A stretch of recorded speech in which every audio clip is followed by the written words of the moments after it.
Bonjour Bruno, bonjour Stanislas. Merci de nous faire l'honneur de votre présence. Dans le cadre des 30 ans du prix de l'entrepreneur de l'année organisé par EY, j'ai le privilège et le plaisir de vous accueillir aujourd'hui. Bruno, vous êtes président du conseil de surveillance du groupe familial Aldès, et vous, Stanislas, vous êtes aujourd'hui président, l'actuel président du directoire. Quelques chiffres pour présenter votre groupe. Aldès, c'est 1500 employés, dont 700 dans l'Est lyonnais, dans la région. Vous êtes implanté dans 11 pays au travers de 21 filiales, avec une présence en Chine, en Amérique du Nord, et surtout en Europe. Et aujourd'hui, votre groupe a dépassé les 300 millions d'euros de chiffre d'affaires. Selon vous, Bruno, ou Stanislas, évidemment, quels sont les atouts de votre réussite aujourd'hui? Alors, je reprends un petit peu d'histoire. Le premier atout, en fait, a été pour la société d'avoir su se diversifier. Comme beaucoup d'entreprises régionales ici, abandonner son ancien métier, qui était pour nous le découpage-emboutissage, pour partir sur un nouveau métier qui était sur celui de la ventilation, c'est-à-dire de la qualité d'air intérieur dans les logements. Et on a fait ça en s'appuyant sur la réglementation de 1969 qui a permis de démarrer ce nouveau métier et le développement du groupe. Ça, c'est le premier atout. Deuxième atout qui, depuis le début, en fait, est maintenant ancré dans l'ADN de la société, c'est l'innovation.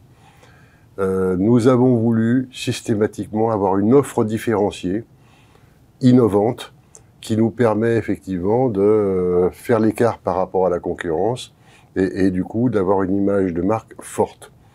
Et puis peut-être le troisième atout, parce que nous sommes dans l'industrie, c'est savoir construire ce qu'est l'industrie, c'est-à-dire une mécanique de précision où toutes les fonctions s'engrènent, s'enclenchent les unes par rapport aux autres dans la perfection, et c'est la recherche de l'excellence en permanence pour réussir dans l'industrie.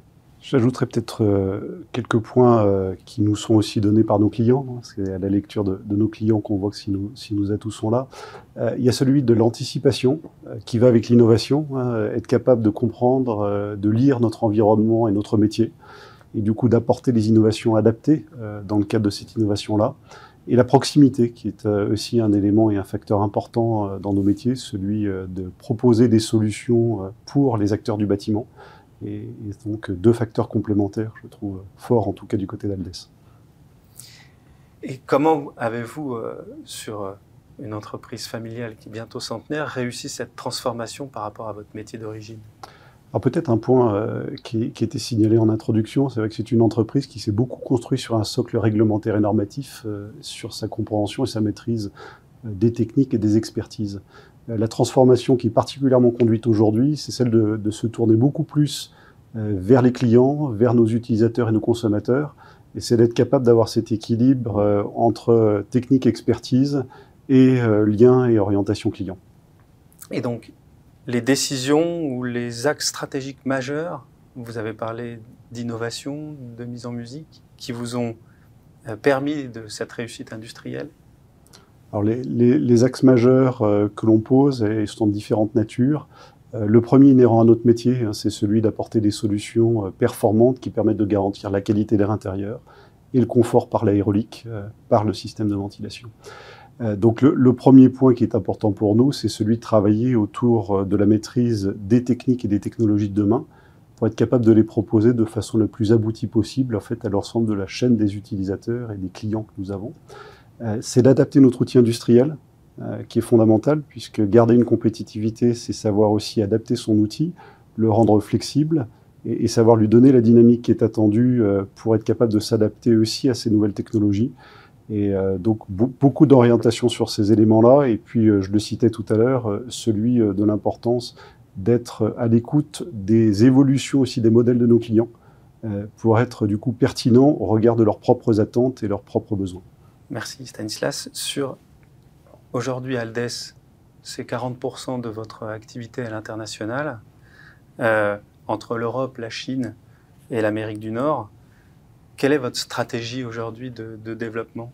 Alors je vais reprendre un tout petit peu d'histoire là-dessus aussi. Lorsque nous avons voulu démarrer l'activité à l'international, le problème c'est qu'en fait, les marchés de ventilation mécanique n'existaient quasiment pas ailleurs, en dehors de la France et des pays scandinaves. Et du coup, nous avons commencé en mettant en place des petites filiales, en partant du principe qu'on accompagnerait le développement de ces filiales avec le développement des marchés. Et puis, ça n'a pas été un très bon choix. On y a perdu pas mal d'argent d'ailleurs.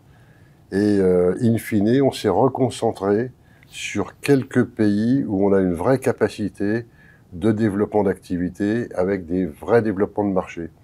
Et c'est là où on a choisi, en dehors de l'Europe, on pourra y revenir après, mais en dehors de l'Europe, on a choisi en fait la plaque nord-américaine, où là on conçoit, on fabrique et on vend des produits pour la plaque nord-américaine. On fait la même chose en Chine, on conçoit, on produit et on vend des produits pour le marché chinois, parce qu'il n'y a rien de mieux que d'être sur son marché pour pouvoir concevoir les bons produits pour les marchés en question. Et puis en Europe, où on est sur un certain nombre de pays avec des unités de production qui correspondent en fait à des produits particuliers, comme dans les pays scandinaves, les grosses centrales de traitement d'air, à titre d'exemple. Voilà en gros le schéma de développement.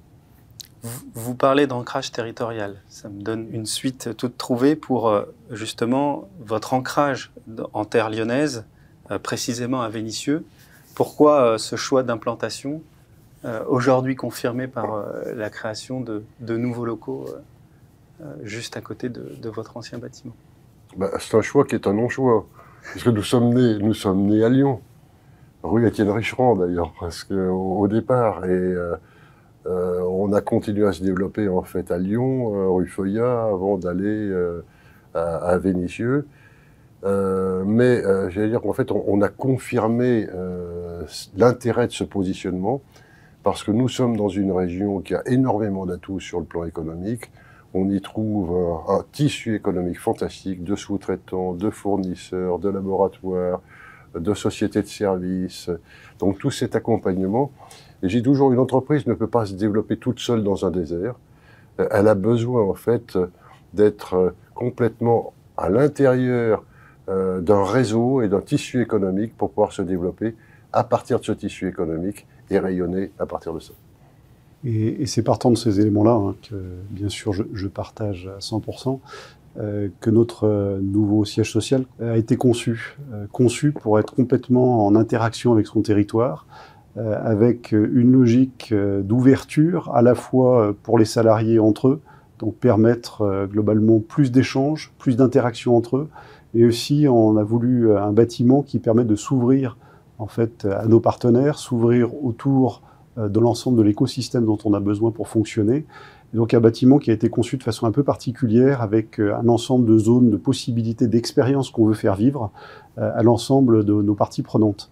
Donc c'est un bâtiment qui a été imaginé de façon un peu différente et bien au-delà uniquement de bureaux simples et classiques. Le concept est intéressant. Vous mettez en avant justement l'attractivité de la région et son écosystème. Selon notre dernier baromètre EY, la France arrive en tête du classement des investissements manufacturiers en 2021, avec 482 implantations industrielles. Êtes-vous surpris de cette attractivité et selon vous, quels sont les 2 ou 3 enjeux majeurs pour la maintenir? Alors, avant que tu répondes, j'allais dire, ça n'a pas toujours été le cas. On a quand même eu des politiques publiques qui, pendant de nombreuses années, ont fait de la France un repoussoir. Et heureusement, il y a une évolution de ces politiques publiques qui rendent à nouveau la France plus attractive. Et ça, je pense qu'il faut le poser à l'entrée de jeu.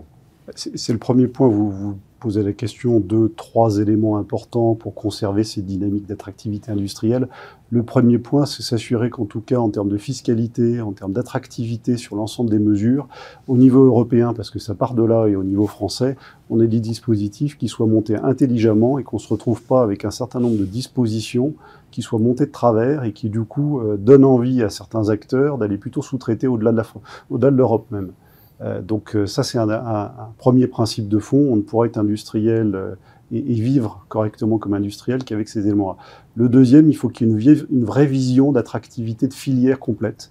Et ça manque cruellement en France. On a tendance à émietter les choses. Il y a peu de vision globale de filière. Et quand je parle de filière, c'est de la sous-traitance jusqu'à l'élément majeur de maîtrise en fait des éléments de fond. Donc, et aujourd'hui, cette vision manquante, on se retrouve en fait à avoir une difficulté comme industriel à trouver l'ensemble des éléments qui vont être nécessaires pour vivre et développer correctement en fait son industrie. Je le prends dans nos métiers de l'aérolique, de la ventilation, du confort thermique. On nous dit gentiment, et à juste titre, on arrête l'énergie fossile et on s'oriente vers des énergies plus vertueuses, donc pompe à chaleur entre autres. Une chaudière, bon an, mal an, je pense que là, en Europe, on devait maîtriser 80% de la valeur ajoutée. Aujourd'hui, vous prenez une pompe à chaleur, les compresseurs sont tous faits en dehors de l'Europe, quasiment. Voilà. Je pense qu'on a une illustration simple et directe d'un manque cruel en disant là, il y a quand même des choses à faire. Et justement, dans ce contexte de difficultés d'approvisionnement, de pénurie, d'inflation, de guerre sur le territoire européen, aujourd'hui, comment vous vivez vos perspectives pour les années à venir et notamment cette année 2022 ? Alors, je ne sais pas si on met beaucoup de pluriel en fait aux années à venir dans la visibilité qu'on a. C'est peut-être déjà le premier facteur, c'est qu'on apprend en fait à piloter, à manager, à vivre avec un horizon de temps qui est de plus en plus court et une nécessité de réadaptation permanente. Je crois que c'est une des premières règles qu'on connaît maintenant assez bien dans nos entreprises et qui a été une nécessité d'ailleurs avec le Covid, mais renforcée avec cette crise que nous connaissons et qui nous oblige à repenser en fait nos modèles d'entreprise, qui nous oblige aussi à repenser la façon dont nos collaborateurs fonctionnent et interagissent. Je prends un autre exemple, c'est celui de la relation fournisseur. La relation classique que l'on connaissait jusque-là est morte, si je puis la simplifier ainsi, puisque à titre d'exemple, nos motoristes nous demandent aujourd'hui une visibilité à plus de 2 ans. En disant, si vous ne commandez pas, si vous ne donnez pas des prévisionnels au-delà de 2 ans, on n'est pas capable de vous accompagner demain. Donc la simple relation habituelle, tu as un produit, je te commande, tu me livres, est complètement finie. Il faut rentrer dans une logique partenariale. Parce que vous imaginez très bien qu'il y a 2 ans, on est incapable de savoir quelle va être la vitesse du marché, la quantité exacte qu'on va commander sur un certain nombre de composants. Donc en fait, cette crise nous oblige à nous réinventer dans nos relations, dans nos fonctionnements, et accepter aussi d'avoir une vision très claire, et que cette vision est malmenée tous les jours, et qu'il faut du coup faire en sorte de construire une route qui soit la plus simple possible pour nos collaborateurs. C'est une combinaison en fait du long terme et du court terme. Et je pense que les entreprises peuvent, comme dit Stanislas, s'adapter dans le court terme à partir du moment où elles ont un ancrage stratégique et une vision qui est particulièrement solide et qui leur permet ensuite effectivement de s'adapter sur le court terme. Et Bruno, justement, en tant qu'entreprise familiale, diriez-vous que ces entreprises sont les mieux à même d'affronter ce type de crise successive? Qu'est-ce qui vous distingue ? Alors, j'allais dire qu'en fait, entreprise familiale ou pas familiale, toutes les entreprises ont des atouts. Et on voit dans les crises des groupes qui s'en sortent remarquablement bien parce qu'elles ont... Ces groupes ont des atouts particuliers de puissance, de capacité d'adaptation et tout. Néanmoins, la caractéristique des entreprises familiales, je pense que c'est la rapidité de réaction, l'agilité, le fait de ne pas être collé à l'obligation d'un résultat annuel, mais plutôt donc de travailler sur le moyen et sur le long terme, et qu'à partir de là, ça donne beaucoup plus de souplesse et de capacité d'adaptation. Je crois que c'est ça l'atout principal, à la condition et dans les entreprises familiales, c'est important, d'avoir un management, j'allais dire, qui est en capacité effectivement de faire face à l'ensemble de ces contraintes. Et vous, Stanislas, vous avez pris la direction générale en 2006 du groupe. Ça vous paraissait naturel? Comment vous vous êtes préparé à prendre cette relève? Je ne qualifierais pas ça de naturel. Je pense que ça a été un parcours qu'on a forgé, qu'on a structuré ensemble, qui est arrivé à une direction générale. Je peux dire qu'on s'est dit un jour, tiens, ça sera comme ça, et puis on va l'organiser dans 2 ans, et dans 3 ans, et dans 5 ans. Je pense que très simplement, on a vécu les choses comme elles venaient, et on a fait en sorte que ça soit possible aussi. Et aujourd'hui, comment vous avez organisé la gouvernance entre vous? hier et aujourd'hui? Alors, si on parle de la gouvernance, surtout d'aujourd'hui, qui est celle que je relierais avec ce qu'on se disait sur l'importance en fait, d'être agile, rapide.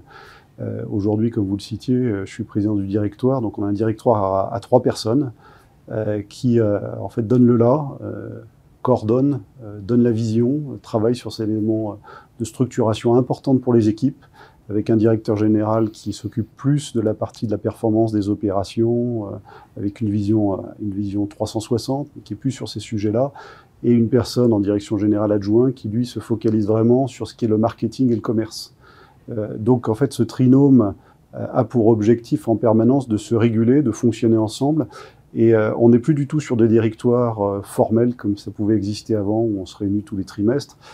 On se voit quasiment tous les jours, obligatoirement toutes les semaines, avec un objectif pour nous, c'est d'adapter en permanence en fait les cycles de décision et de recalage pour les équipes. Donc c'est fonctionner comme une tête et s'assurer que les équipes ont toujours, en tout cas, les bonnes impulsions pour travailler. Après, on a un comité de direction plus classique, mais je signalerais plutôt du coup cette organisation entre un directoire, une équipe plus courte pour donner des impulsions plus rapides, et un comité de direction qui est là plutôt pour s'assurer qu'on aligne le dispositif, qu'on fait en sorte que les rouages de l'ensemble de cette mécanique de nos industries fonctionnent correctement, et du coup soit dans une vitesse et un rythme adapté, dans une logique de génération de performance aussi compatible. Toujours dans l'excellence opérationnelle. Alors moi j'anime donc le conseil de surveillance, et ce conseil de surveillance en fait a pour objet, j'allais dire, d'être le lieu d'échange avec le directoire, challenger le directoire, échanger avec lui et faire en sorte que les orientations, je veux dire, soient les meilleures possibles pour le groupe en fonction de ce que le directoire propose, le conseil de surveillance analyse et finalement des solutions qui sont retenues. Et si on se projette, à quoi ressemblera l'entreprise de demain, notamment aussi face aux défis aujourd'hui sociaux et environnementaux que l'on... Il y a peut-être 2-3 tonalités, en tout cas 2 que je peux avoir en tête. Une qui est plus sur le corps social de l'entreprise, sur la nécessité de repenser en fait la façon dont les entreprises sont peut-être organisées, structurées. On a un enjeu très clair d'attractivité avec cette problématique des talents qui est criant aujourd'hui et qui ne va pas s'améliorer dans les prochaines années. Donc déjà, premier point, comment on fait en sorte que le projet de l'entreprise fasse sens et résonne auprès en fait, des acteurs qui peuvent être intéressés. Et donc, il faut beaucoup de lisibilité, de transparence. Il faut un projet, comme je le disais, qui soit extrêmement complet sans être complexe, c'est-à-dire qu'ils se retrouvent à travers ça et que du coup, ils aient envie de contribuer, de partager. La deuxième complexité, peut-être dans cette logique de voir l'entreprise différemment, c'est qu'on sait qu'en fait, le temps que chacun va accepter de consacrer dans une vie à un projet d'entreprise n'est plus une vie complète, en tout cas professionnelle, mais il risquait d'être plutôt une somme de pointillés de projets différents. Et il faut avoir un apprentissage pour nous de passer globalement à des équipes qui vont être en renouvellement permanent, donc de gérer une continuité, parce qu'on travaille nous sur un cycle long, et d'être capable d'accueillir pour une période, un projet, un temps, dans des modes qui seront peut-être moins organisés, structurés qu'on peut avoir aujourd'hui, des contrats de travail définis long terme, etc. Et du coup, ça nécessite de se réinventer sur ce point-là. Donc plutôt un sujet plutôt d'organisation d'entreprise et d'attractivité. Le deuxième point pour moi, c'est celui de l'entreprise et son environnement général, où on est percuté aujourd'hui par transition énergétique et écologique, où toute entreprise doit se reposer la question en fait de son projet et de la cohérence par rapport à ces attentes-là, et de ses activités et aussi de leur cohérence par rapport à ces 2 enjeux-là. Donc c'est beaucoup de questions à traiter et beaucoup de pression, puisqu'on a un enjeu politique de pouvoir gérer ces transitions à pas relativement rapides, pour pas dire effréné en ce moment. Et une fois de plus, la crise russo-ukrainienne ne rajoute malheureusement rien à tout ça, enfin, surenchérit même ce rythme. Donc il y a vraiment à bien comprendre, bien situer, bien positionner l'entreprise dans cette transformation. Ça, c'est vos défis, finalement, quand je vous écoute, qui sont très proches, qui font l'entreprise de demain. Et si on se projette un tout petit peu aussi, même si pas forcément votre sujet du moment, mais en tant qu'entreprise familiale, je vous pose la question, si aujourd'hui vous avez déjà réfléchi à vous préparer une transmission aussi à venir. Alors, il y a une fois de plus deux niveaux.